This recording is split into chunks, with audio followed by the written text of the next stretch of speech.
Hello again, everybody. Welcome to the Backbone Podcast, where common sense still makes sense in a world that is sick and only getting sicker. And we are going to cover a story that is very interesting to me. Japan says no to illegals. There has been a movement in Japan where they want to nip the illegal immigration of millions upon millions of Indians into their country. Now, this is very sad to me. And I think it should anger anybody and everybody, because we know what diversity does. It destroys. It doesn't help. It doesn't strengthen. It destroys the social construct. And the Japanese people are some of the most loyal cultural people on earth. They love their culture. They love who they are. And they don't want it to change. And God bless them for it, even though they don't believe in our God. But, well, most of them don't. But protests have been erupting, especially in places like Osaka, where they are starting to see the developments and the little quakes of illegal immigrants coming into their country and staying, and already showing the signs of destruction, of litter, of just not conforming to the Japanese way. And Japan doesn't want people who aren't Japanese. They don't want people who don't look like them. And good for them. They shouldn't have to deal with this nonsense. They're seeing what's happening in Europe. They're seeing what's happening in the United States and in Canada. They don't want it in their country. Now, there is, of course, an element that is pushing for this. Of course, we all know what tribe that element's from. But the Japanese are already protesting this. And they're already letting their government know that they will not stand for this. Now, maybe this is too simplistic of an idea for me. But if I were the Japanese, the minute these planes pull up that are filled with anybody who doesn't look Japanese, and I'm even talking about if there are white Americans on there, just get your military on that tarmac and don't let that plane empty. Or what they should do is they should do what Russia does. They should do what Brazil does. They should do what a lot of these countries who force you to get a visa to get in there. So you only have a small time limit. You have to get a visa. You have to be approved. And you only have a week or two to be there, or whatever that visa allows. And then you're out. And if you stay longer than your visa, you're going to jail. And they are going to put you on a plane at your own expense, and they're going to fly you out to wherever the hell they want. That's what Italy should do. That's what France should do. That's what Spain, Portugal, the UK, Germany, Holland, Belgium, all these European countries, the United States, that's the way to handle this. You got to put visa, and it might affect tourism, but you know what? We have to save ourselves at this point. Japan, the Japanese are saying they must save themselves before they can worry about tourism and all that other good stuff. Because if you allow these people to come in, it's going to cost you, and it's going to cost you dearly. Because I'm of the belief that this can be handled very easily in Europe. Forget about these court systems. Forget about these mayors and these politicians who are saying, well, these people have rights and they're humans and they have human rights and all that. Fuck all that. Look at what Paris looks like. Look at what those girls in Scotland. I mean, you literally have little 12-year-old girls that are carrying around axes and knives to protect themselves from these fucking migrants who are they're vermin. They can't wait to attack these young girls. And who's protecting them? These are girls in white countries, white Christian countries, and they are literally arming themselves because they can't go out. They can't go to a park. They can't enjoy themselves in a park anymore because some Pakistani or some Indian or some sub-Saharan or some Middle Easterner is going to rape them, kidnap them, and rape them. It's been happening all over Sweden, all over Norway, all over Finland, all over Holland, all over Germany, all over France, and still nobody does anything about it. What they should just do is these countries should just declare martial law. It's an invasion. It's an act of war. Get your military in there and just start expelling these people out of the country. And you know what? You could put them on boats and planes, and you know what you should do? Send them to Israel. Israel has all this waterfront property now. Now that they've destroyed Gaza and these people they've basically murdered every single person that's there. There's plenty of room there now. Israel should just be taking all these people out because Israel has a fertility problem as well. You know, they may not exist pretty soon, so they need immigration just as much as everybody else. It is sickening what is happening. And good for the Japanese for recognizing it early. And good for these people to wave their flags and not allow this garbage to come in and pollute their world. They don't have to tolerate this. And they know it. And by this footage I'm going to show you, they're making their voices heard. This is in various cities. I believe this is in Osaka, where they're already seeing many people who don't look like them just litter and destroy that city. I've never been to Japan, but I've heard it's one of the nicest, cleanest places very expensive, but nicest, cleanest places you'll ever go. They don't want foreigners there. They don't want foreigners living there. They just want Japanese people living there. And I'm going to show you the culprit who is poisoning or trying to poison the Japanese waters. Here's the protests from this past 2 weeks.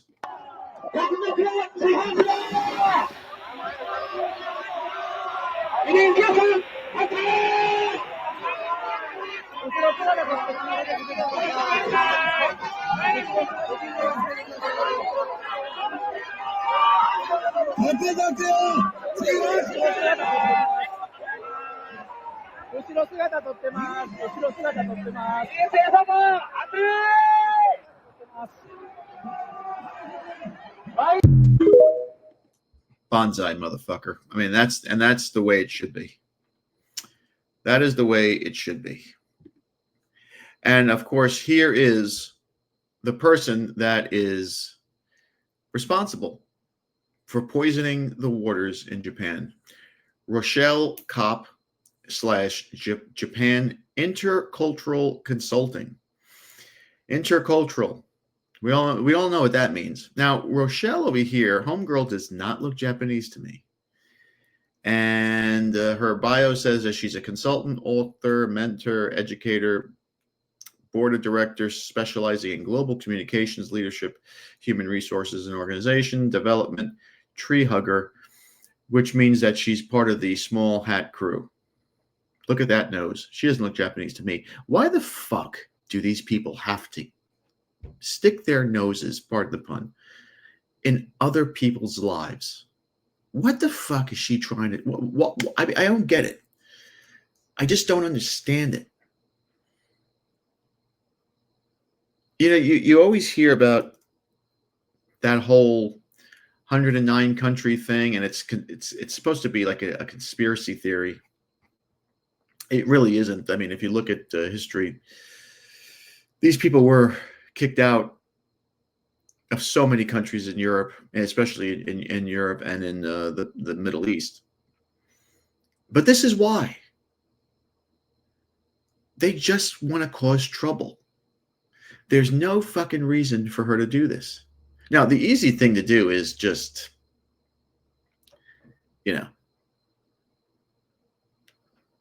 drop her off somewhere, feet first. But we don't condone that stuff here. We don't promote that stuff. But It's just amazing to me that they're doing this in Europe and people bought it, and now they're trying to do this in Japan, and this might be this might be the hill that everybody dies on, because it doesn't seem like Japan wants some Jew from Rochester, New York, telling them what to do. She posted on August 16th. See if I can find it.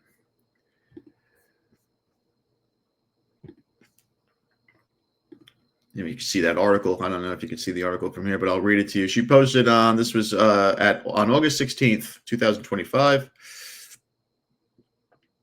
Rochelle Kopp, excellent article on why Japan's approach to promoting fertility is not working and what is needed instead.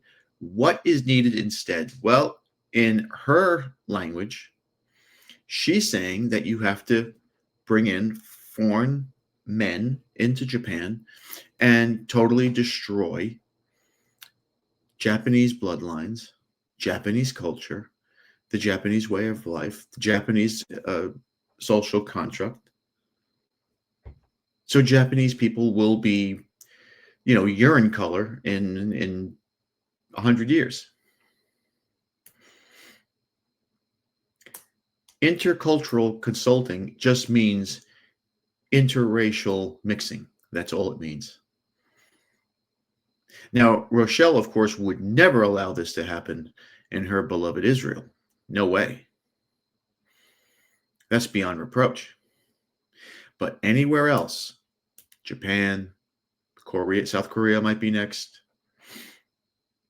Europe, Australia, New Zealand, the Americas, Canada, it has to happen. Because these people, they want to dumb down, they want to definitely eliminate excuse me, they want to definitely eliminate white Christian culture. They have to get rid of it. It's the only thing that's standing in their way from ruling the world. And they want to start the seeds, planting the seeds, these evil seeds into Asia. Now, this won't happen in China. The Chinese would never allow this. But it could happen in Korea and in Japan. If the Japanese don't stop this now, if the Koreans don't stop this now. These people, and I don't know what Rochelle is, what her qualifications for being a Japanese consultant is. She probably knows nothing about Japanese culture. She probably doesn't even know the language. Be that as it may, what the fuck is it her business to worry about Japan and their fertility promotion? Why is it always these people? Why is it always these people having to get involved in this stuff? Can't they mind their own fucking business? Can't they worry about their own people? Why do they have to destroy a culture that has nothing to do with them? Maybe that's what it is. Maybe it's jealousy. These are people who, let's be honest, they were nomadics for 3,000 years. They made up a story that God chose them as a chosen people, which is bullshit. And they've been roaming around the earth forever, getting kicked out of countries, getting isolated in some cities, in some city-states. They were the target of massive discriminations because of the way they are and what they promote. They nearly destroyed Germany during the Weimar Republic. They're trying to do the same thing with the United States here, because they promote the most evil, sadistic forms of entertainment that you can find. They're behind pornography. They're behind all the smut that you see on social media. They're behind all the terrible movies and books and television shows and all this garbage within literature. They promote homosexuality and transgenderism and allowing boys to go to the bathroom with girls and vice versa. This all happened during the Weimar Republic in Germany in the 1920s. And if you don't believe me, you can read a book called Goodbye Berlin, which was published in 1931 before the Nazis took over in 1933. That book, of course, if you look at it on Amazon, it's probably like $700 because nobody wants you to read it. But they nearly destroyed Germany with their just disgusting ways of pushing degenerate debauchery. That's what these people like to do. That's what these people are all about. They hate Christianity. They hate anything to do with Jesus or our God. They hate the fact that we don't need them. They're actually a hindrance. And they got into certain areas that they should not have been allowed to get into, but they got into these areas where they grew a powerful base. They stick together. That's their power. Japan must stick together. The Japanese people must stick together. The American Christians must stick together. The European Christians must stick together. It won't happen because, unfortunately, the dominant Christianity that is within the Anglo-American world is just, it's Diet Coke. It's terrible. Protestantism, Pentecostalism, Pentecostals, Baptists. It's all shit offspring branches of Catholicism. And we're just asleep at the wheel. You know, people keep saying there's a great awakening coming, or there's a great, reset, or whatever the fuck you want to call it. Where is it? Look at Paris. I mean, Paris was one of the top 3 or 4 most beautiful cities I'd ever seen in my life. 30 years ago, of course. I've seen images and videos of Paris recently. It makes you want to throw up what these people have done to their own country. London, I mean, England as a whole. I mean, we all hear the stories that Muhammad is like the most popular name in London now. Spain, the women can't even go to the beach in Spain because they're being attacked and harassed by these Middle Easterners who've never seen a girl in a bikini before. So it drives them absolutely apeshit. Germany's another place that's a disaster. And we all know what's going on in the United States.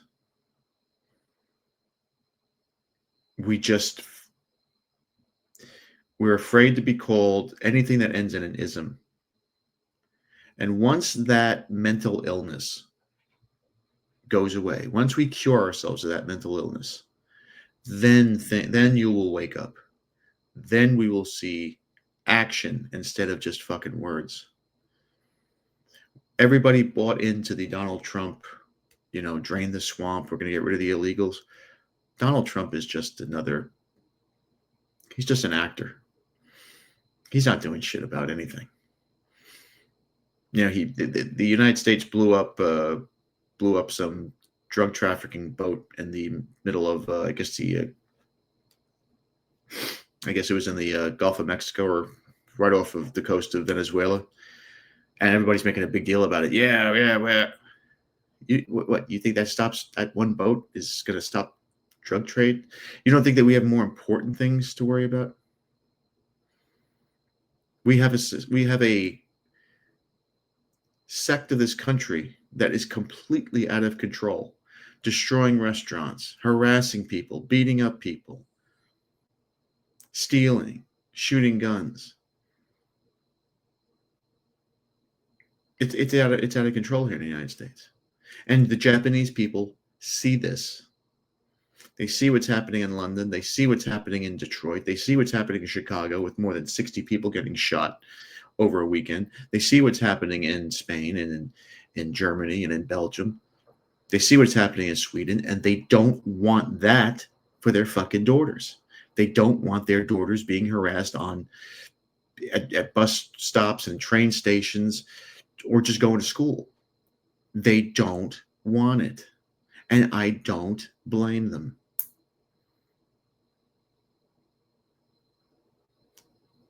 And it's always the same people promoting social change, intercultural change. It's always these same people. They don't want it for themselves. They don't want it for themselves. They don't want 1 million sub-Saharan Africans to land on the shores of Gaza. They don't want that. Oh, no. No, Israel has to stay Jewish. But for the Japanese, they know what's best. For the Polish, they know what's best. For the Hungarians, they know what's best. It makes you wonder. It just makes you wonder if maybe all those crazy stories we heard about the Inquisitions and the expelling and the ghettos that were built for these people to keep them away from mainstream society, you just wonder, maybe those people were onto something. Maybe they saw and knew something we didn't. Maybe it was as plain as day to them. Because I read what some of these popes wrote 300, 400, 500 years ago, what some scientists wrote, what some social guys like Voltaire wrote, Nietzsche. I mean, they had nice things to say about these guys. They all called them a virus. They were a cancer on a society, and they're proving it. They're proving it as plain as day. But we continue to listen to assholes like Charlie Kirk or Matt Walsh or that Knowles guy. We continue to listen to them and say, well, we can't blame them. It's not their fault. You're just being anti-Semitic. I don't think so. I don't think so anymore. I think the proof is in the pudding. I think the proof is in the gefilte fish. Because this woman here has no connection to Japan whatsoever. And she's trying to enforce the same cancer to their culture that her people have done to Europe and the Americas. And it should stop. And hopefully Japan does stop it. And they're protesting already. And hopefully they win out. Because I just don't see these people ever stopping until they're stopped. Until they're put in their place and told to heal. And that's going to come with consequences, of course. But what we need a shift back to the good old days of Catholicism. And once that happens in the Western world, everybody else follows, as they always have, as they always did. All right, that's my 2 cents. All right, thank you again for watching. Please like, subscribe, comment, and share. Please be careful out there, my friends. As you see, Satan is always busy. His synagogue is full. Be a man, have a backbone, because masculinity and common sense are worth standing up for. And remember, if it ends in an ism, it's a mental disorder. We'll see you later.